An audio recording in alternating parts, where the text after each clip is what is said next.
ఈరోజు రాష్ట్రంలో రైతులు, చిరుద్యోగులు, కార్మికులు అంటే రోజువారీ కూలీలుగా ఉన్న కార్మికులు, రైతుల్లో కౌలు రైతులు, ఉద్యోగస్తుల్లో చిరుద్యోగులు, వీళ్ళ పడుతున్న బాధలు బహుశా ఈ రాష్ట్రంలో ముఖ్యమంత్రికి కానీ లేదంటే ఈ మంత్రులకు కానీ వీళ్ళకి ఎక్కడా కూడా దీని మీద స్పందన లేదు. ప్రధానంగా రైతులు ఎంత నష్టపోయారనేది ఈ రోజున ఈ తుఫాను వలన కానీ, గతంలో కరువు వలన కానీ, గత సంవత్సరం దాని వలన కానీ చాలామంది ఆత్మహత్యలు కూడా చేసే పరిస్థితి. అదే పరిస్థితి వాళ్ళ చిరుద్యోగులకు కూడా వచ్చింది. ఈ రాష్ట్రంలో మొత్తం 13,42,000 మంది ఉద్యోగస్తులు ఉన్నారు ఈ ప్రభుత్వం ఇచ్చిన నివేదిక ప్రకారం. అందుట్లో 5 లక్షల చిల్లర రెగ్యులర్ ఎంప్లాయీస్, అది సిపిఎస్ ఎంప్లాయీస్ అవని లేదంటే ఓపీఎస్ ఎంప్లాయీస్ అవని, రెగ్యులర్గా ఉన్న వాళ్ళ పరిస్థితి 5,40,000 చిల్లరు. ఈ మధ్యన ఆర్టీసీ ఒక 52,000 మంది, ప్లస్ ఈ విలేజ్ వార్డు సెక్రటరియట్ వాళ్ళని రెగ్యులేట్ చేయటం, దీనివల్ల ఇంకొక 1,00,000 చిల్లరు రెగ్యులర్ ఎంప్లాయీస్ పెరగడం జరిగింది. మిగతా ఎంప్లాయీస్ అంటే మిగతా 6 లక్షల చిల్లరు వాళ్ళ పరిస్థితి ఎవరికి చెప్పుకోలేని పరిస్థితిగా ఉంది. ఏదో అంగన్వాడీ, ఆశా వర్కర్లు, లేదంటే మున్సిపల్ ఎంప్లాయీస్ ఎవరైతే ఆర్గనైజ్ సెక్టర్లో ఉన్నారో వాళ్ళు వాళ్ళ హక్కుల కోసమో లేదంటే వాళ్ళ డిమాండ్ల కోసమో పోరాటం చేసి రోడ్డు మీదకి వచ్చే పరిస్థితుల్లో ఉన్నారు. కానీ మిగతా ఎంప్లాయీస్ ఎవరు కూడా ఇవాళ రోడ్డు మీదకి వచ్చే పరిస్థితి లేరు. అలాగే పెన్షనర్స్లో చిన్నవాళ్ళు అంటే నెలకి 25,000, 30,000 పెన్షన్ వచ్చే వాళ్ళ పరిస్థితి దారుణంగా ఉంది. ఇవాళ జగన్మోహన్ రెడ్డి గారు అధికారంలో రావడానికి ఆయన వెళ్ళిన ప్రతి మీటింగులోనూ, ప్రతి సెంటర్లోనూ ఎవరైనా వచ్చి అన్న నాకు ఇది కావాలంటే చేసేద్దాం తమ్ముడు, మన అధికారంలోకి వస్తున్నాము, మేము చేసేద్దాం. సో ఈయన ఇచ్చిన హామీలు ఇవాళ ఎంత కల్లబొల్లి మాటలంటే, ఉద్యోగస్తుల విషయంలో ఈయన ఇచ్చిన హామీలన్నీ కనుక ఇవాళ ఆయనకు ఒకసారి గుర్తు చేస్తే ఒకటి కూడా చేయలేదు ఆయన. సిపిఎస్ రద్దు చేస్తాడు, చేయలేమని చెప్పాడు, అది అయిపోయింది. రివర్స్ పిఆర్సి అంటే 27% ఐఆర్ ఇచ్చి అంతకంటే ఎక్కువ ఫిట్మెంట్ ఇవ్వాల్సి వచ్చినప్పుడు మరి మేము అంత ఇవ్వలేము, ప్రభుత్వ ఖజానా ఇబ్బంది పడుతుందని చెప్పి 23% ఇచ్చి అందరికీ జీతాలు, పెన్షన్లు తగ్గించిన పరిస్థితి. మూడో అంశం పెన్షనర్లకు కానీ ఎంప్లాయీస్కి కానీ సంబంధించిన హెల్త్ కార్డు. ఇంతకంటే దౌర్భాగ్యం లేదు. నెలకు 300 వసూలు చేస్తున్నారు. ఆ హెల్త్ కార్డు తీసుకెళ్తే హాస్పిటల్లో ఎవరైతే హెల్త్ కార్డు తీసుకెళ్ళారో వాళ్ళని పురుగుల కంటే హీనంగా చూస్తున్నారు హాస్పిటల్స్లో. ఏదో డెంటల్లో లేదంటే మోకాళ్ళ మార్పిడి వాటిలో తప్ప ఎక్కడికైనా వెళ్తే పర్టికులర్గా హార్ట్ కానీ, గ్యాస్ట్రో కానీ లేదంటే వేరే అంశాల మీద హాస్పిటల్కి వెళితే అసలు హెల్త్ కార్డు మాకు చూపించొద్దు, మీరు చేయించుకోండి, రీఎంబర్స్మెంట్ తీసుకోండి, హెల్త్ కార్డు మీద మేము చెయ్యం. ఇంత దౌర్భాగ్య పరిస్థితి ఎప్పుడు లేదు గతంలో కూడా. ఎందుకంటే ఆరోగ్యశ్రీతో కలిపారు, ఆరోగ్యశ్రీ డబ్బులు ఇవ్వట్లా. ఇవాళ డబ్బులు కట్టని ఆరోగ్యశ్రీ పేషెంట్లు, డబ్బులు కట్టే ఎంప్లాయీస్ ఒకటే గాడి కింద పెట్టి మేము ప్రభుత్వం నుంచి డబ్బులు వస్తే తప్ప మేము మీకు ట్రీట్మెంట్ చేయండి అని ఉద్యోగస్తులందరినీ కూడా హెల్త్ కార్డుకి సర్వీసెస్కి దూరం చేసిన పరిస్థితి. ఇకపోతే జీతాలు. ఈ ప్రభుత్వం వచ్చిన తర్వాత, కరోనా తర్వాత ఇంతవరకు రాష్ట్రంలో ఉన్న ఈ 13 లక్షల మందికి 1వ తారీఖు, 2, 3 ఈ 3 తారీఖుల్లో మొత్తం అందరికి జీతాలు ఇచ్చామని చెప్పుకున్న నెల లేదు. నేను ఛాలెంజ్ చేస్తున్నాను. ముఖ్యమంత్రికి, ఆర్థిక మంత్రికి సిగ్గుండాలి ఈ విషయంలో. ఎందుకు రాష్ట్రంలో ఆర్థిక విధానాలు ఇలా దౌర్భాగ్యంగా తయారైనాయి, ఉద్యోగస్తులకి జీతాలు ఇవ్వలేని పరిస్థితి ఎందుకు వచ్చిందనేది ప్రభుత్వం ఖచ్చితంగా చెక్ చేసుకోవాలి. పిఆర్సీ ఏరియర్స్ ఈ రోజున ఇచ్చే పరిస్థితి లేదు, మేము అని కూడా చెప్పారు.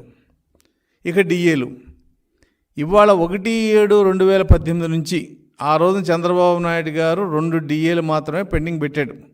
1/7/2018, 1/1/2019. దానికే ఉద్యోగస్తులంతా ఏదో ఈ 2 డిఏలు రాకపోతే మా ఇంట్లో వంట చేయలేము, మా ఇంట్లో బియ్యం లేవు అనే పరిస్థితి అంత దారుణంగా మాట్లాడి ఆ రోజున ప్రభుత్వం దూరం చేసుకున్నారు. ఇవాళ పరిస్థితి ఏంటి?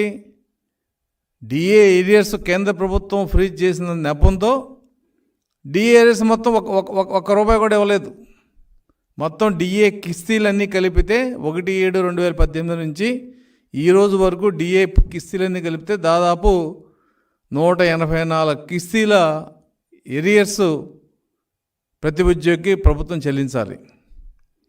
అందుట్లో సిపిఎస్ ఎంప్లాయీస్కి క్యాష్ ఇవ్వాలి, అలాగే పెన్షనర్స్కి క్యాష్ ఇవ్వాలి. అది లేదు, ఇంతవరకు ఇవ్వలేదు. పోలీస్ డిపార్ట్మెంట్లో సరెండర్ లీవ్ వస్తుంది, అది ఇప్పటికి 2 కిస్తీలో 3 కిస్తీలో బాకీ. అలాగే పోలీస్ డిపార్ట్మెంట్లో వీక్లీ ఆఫ్ పెడతా ఉన్నాడు ఆయన, ఇంతవరకు దానికి ఊసే లేదు. ఎందుకంటే వీక్లీ ఆఫ్ పెడితే పోలీసులు 6 ఉండాల్సిన చోట 8 మంది ఉండాలి, ఆ ఇద్దరిని అపాయింట్ చేయాలి, ఈయన అపాయింట్ చేయలే, రిక్రూట్మెంట్లే లేవు. కాబట్టి వాళ్ళ బాధ వాళ్ళది. వాళ్ళకి టీఏడిఎల్ రావట్లేదు, సరెండర్ లీవ్ రావట్లేదు, వీక్లీ ఆఫ్లు లేవు. కాబట్టి వాళ్ళ పరిస్థితి అలా ఉంది. పెన్షనర్స్ పరిస్థితి ఇలా ఉంది.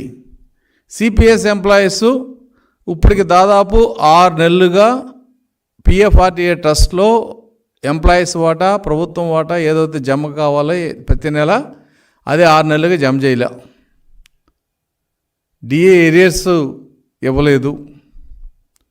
ఇలా ఉండగా కాంట్రాక్ట్ ఎంప్లాయీస్ అలాగే అవుట్సోర్సింగ్ ఎంప్లాయీస్కి అక్కమ్మ, చెల్లెమ్మ, అన్నలు, తమ్ముళ్ళు, నేను రాగానే మీకు రెగ్యులర్ ఎంప్లాయీస్ పాటు సమానంగా జీతాలు ఇస్తానని చెప్పి అన్నాడు ఆయన. ఎక్కడ పడితే అక్కడ ఆ ఎవిడెన్స్ కనుక మేము వీడియో ప్లే చేస్తే అది జగన్మోహన్ రెడ్డి అసలు ఇన్ని రకాలుగా మాట తప్పుతున్నాడు అనేది ఇవాళ ఉద్యోగ వర్గాల్లోనే పెద్ద చర్చ అయింది. మాట తప్పను మడం తిప్పను అన్న వ్యక్తి ఒక్క మాట కూడా నిలబెట్టుకోలేదు ఇవాళ ఉద్యోగస్తుల విషయంలో. ఆర్గనైజ్ సెక్టార్స్, ఇప్పుడు అంగన్వాడీ, ఆశా వర్కర్లు, మున్సిపల్ ఎంప్లాయీస్, కొంతమంది కాంట్రాక్ట్ ఎంప్లాయీస్, వీళ్ళు ఏదైతే కొంత ట్రేడ్ యూనియన్ దీంట్లో ఉన్నారో వాళ్ళంతా కొంత డిమాండ్ల కోసం రోడ్డు మీదకి వచ్చే పరిస్థితి. ఇవాళ అంగన్వాడీలు రోడ్డు మీదకి వచ్చారు. అంగన్వాడీలు కూర్చోబెట్టి మాట్లాడాలి. అందుట్లో ఆర్థిక సంబంధమైన అంశాలు ఉన్నాయి, సర్వీస్ సంబంధించిన అంశాలు ఉన్నాయి. కాబట్టి వాటిని కూర్చోబెట్టి మాట్లాడకుండా అంగన్వాడీలు బలవంత తాళాల పాల్గొట్టి తెరిపిస్తే మరి నీకు ధైర్యం ఉంటే వాళ్ళతో నడిపించుకో. అంగన్వాడీ కేంద్రాలన్నీ కూడా వాలంటీర్స్ లేదంటే ఇంకా వాళ్ళతో నడిపించుకుంటా అనుకుంటే వాళ్ళతో నడిపించండి, వీళ్ళు ఎందుకు?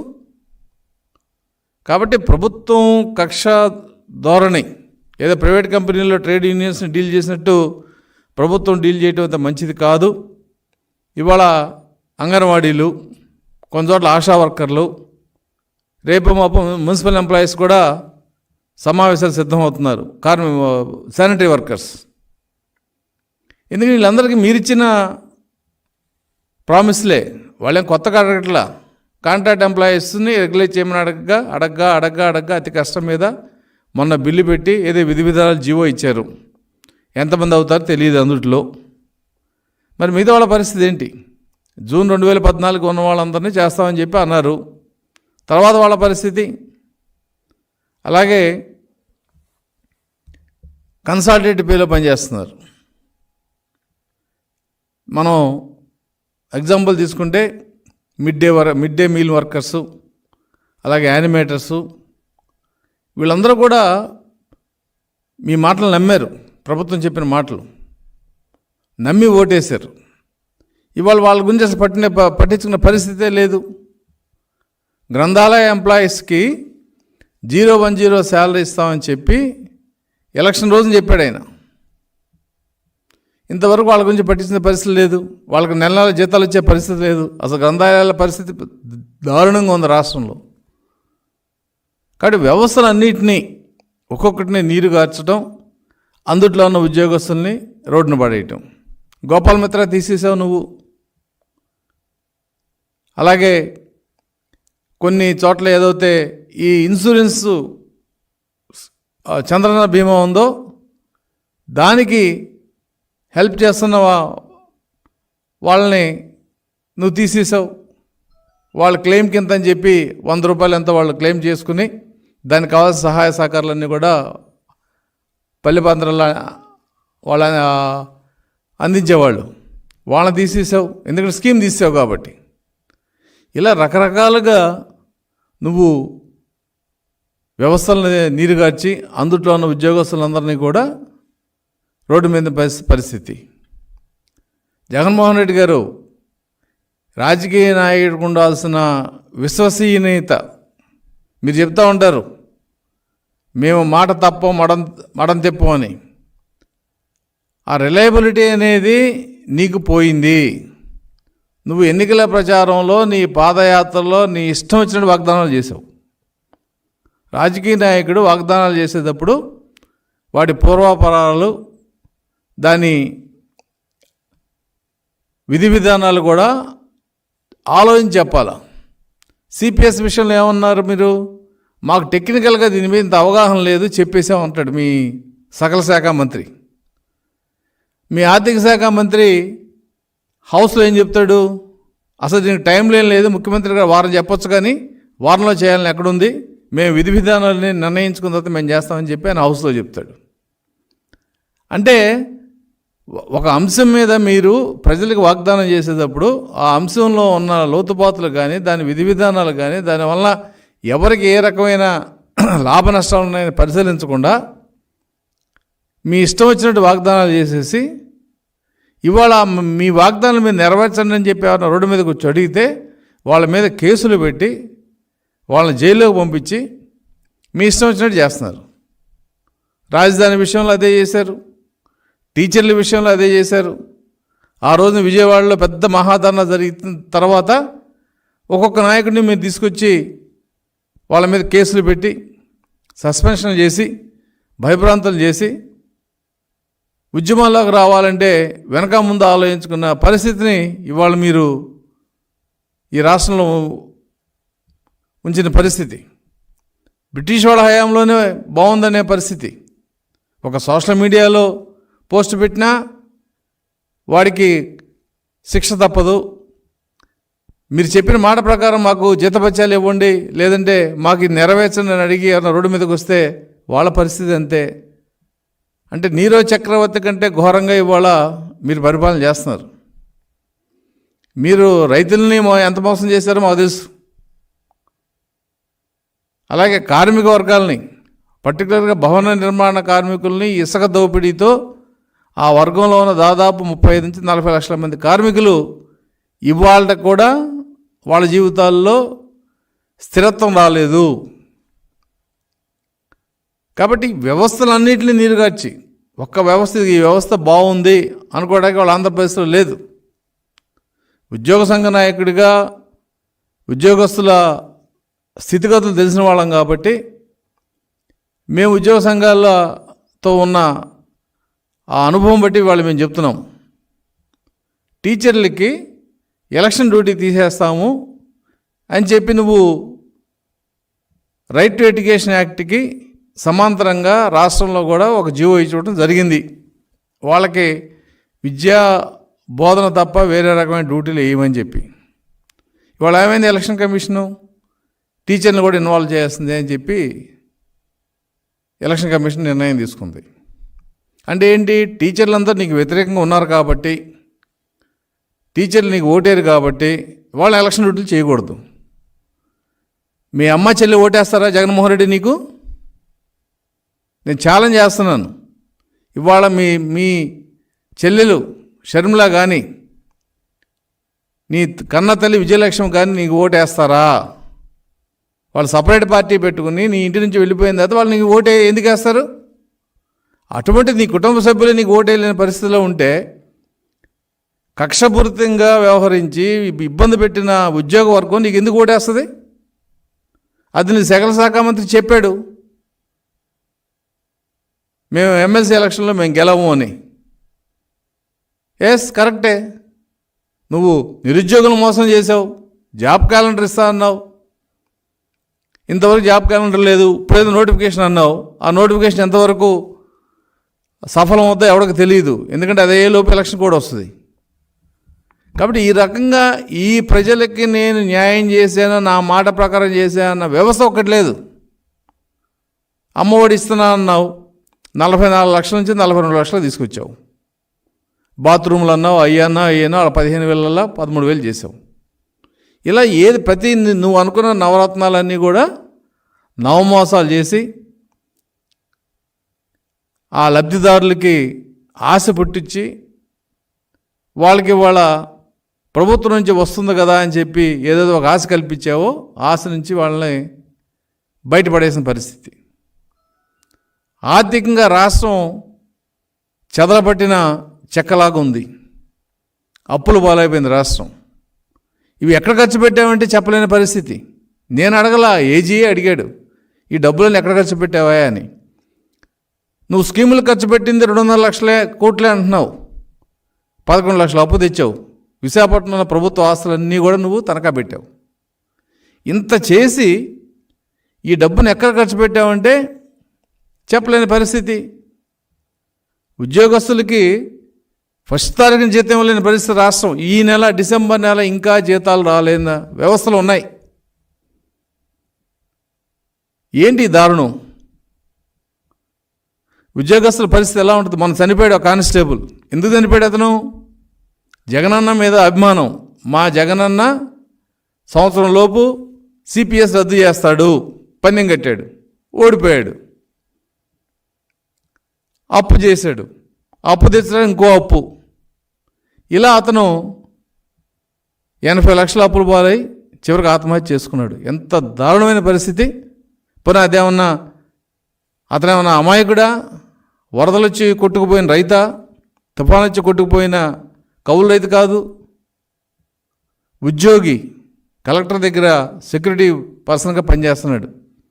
భార్య, పిల్లలు, ఏ రకమైన చెడు అలవాట్లు లేవు, ఇంకో రకమైన అభియోగం లేదు అతని మీద, కేవలం అప్పులు. స్పష్టంగా చెప్పాడు, జగనే నాకు ఈ మరణానికి కారణం అని.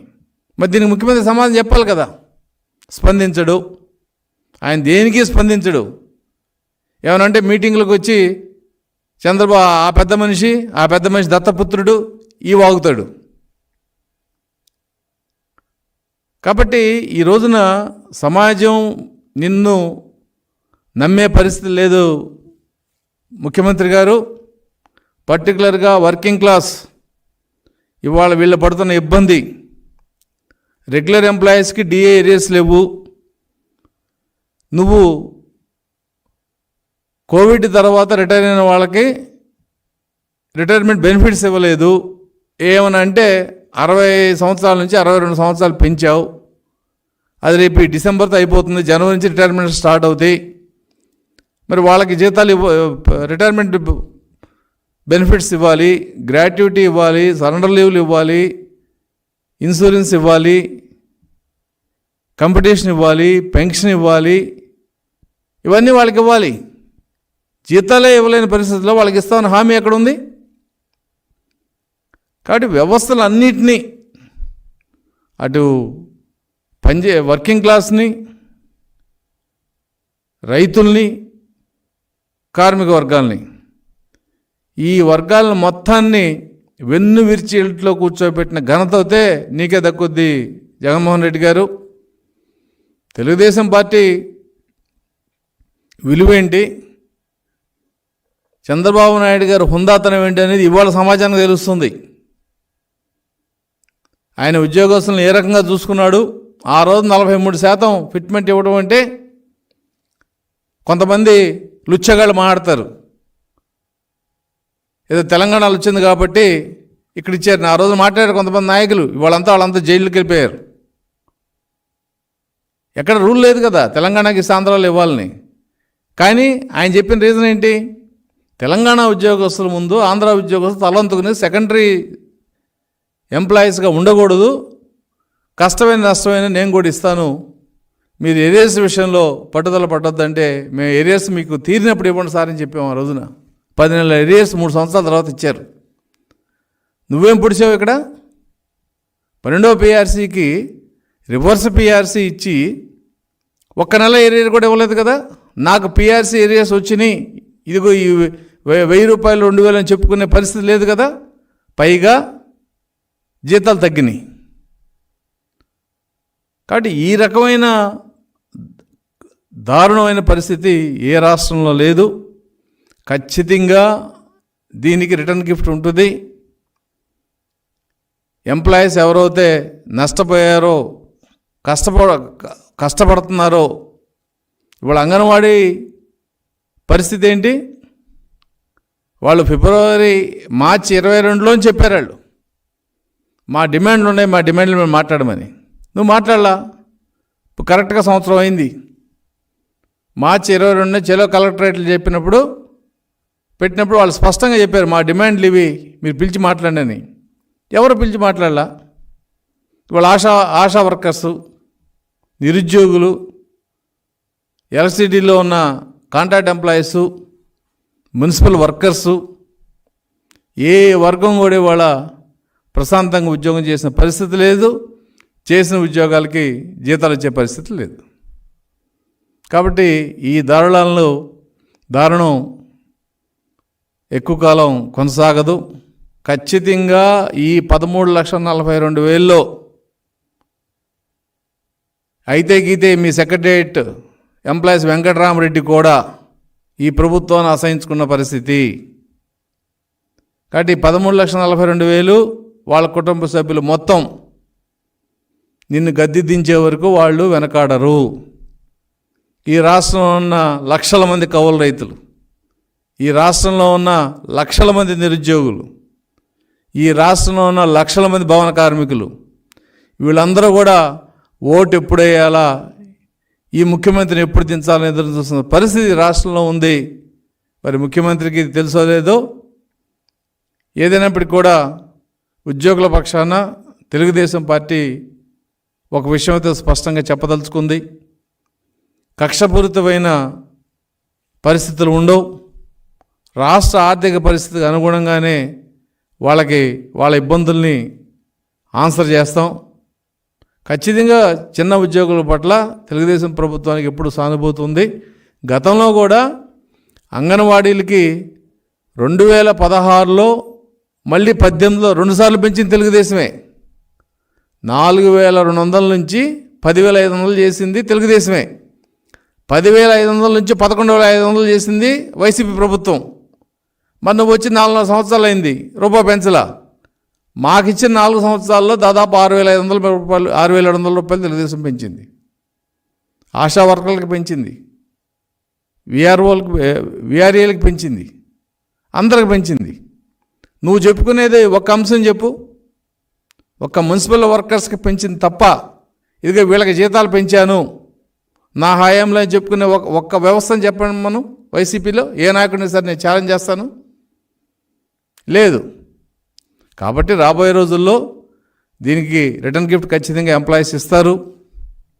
ఇప్పటికైనా ప్రభుత్వాన్ని మేము డిమాండ్ చేసేది ఏంటంటే, రోడ్డు మీద ఎవరైతే యాజిటేషన్ చేస్తున్నారో అంగన్వాడీలు, వాళ్ళ సమస్యలు వెంటనే పరిష్కరించాలని చెప్పి, ఆశా వర్కర్ల విషయంలో కూడా వాళ్ళ సమస్యలు పరిష్కరించాలని చెప్పి, కనీసం ఈ ఎన్నికల 3 నెలల్లో అందరికీ ఈ రాష్ట్రంలో 13,42,000 మందికి 1వ తారీఖు జీతాలు ఇచ్చే పరిస్థితి, అలాగే ఆరోగ్యశ్రీ దాంట్లో ఎంప్లాయీస్ హెల్త్ కార్డు పెట్టి వాళ్ళని ఏ రకంగానూ సౌకర్యాలు లేకుండా ఇబ్బంది పెట్టే పరిస్థితి నుంచి తప్పించి వాళ్ళకి మెరుగైన హెల్త్ కార్డు సౌకర్యాలు కల్పించాలని చెప్పి తెలుగుదేశం పార్టీ తరఫున ఈ ప్రభుత్వాన్ని డిమాండ్ చేస్తున్నాం.